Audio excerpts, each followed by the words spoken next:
ग्रीष्मयुग्मशनद्धरिः सप्तास्यादन्वनिधयः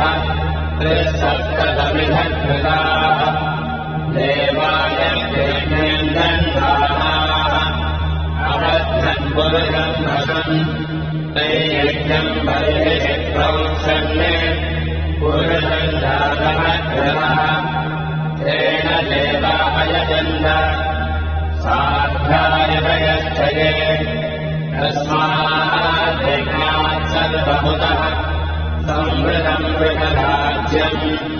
अशोगस्तागसत्तेवायव्याये आरण्याम् राम्याश्चये तस्माद्यज्ञात् सर्वभूतः विदक्षामानियज्ञे सन्नागम् यजज्ञे तस्मात् यजस्तस्मादजायत तस्मादस्वादजायन्त देहेश भयागतः गावो भजज्ञे तस्माज्जादावयः यत्पुरुषम् जगतो कथिताव्यकल्पयन् मुखङ्गिमस्य गो भावो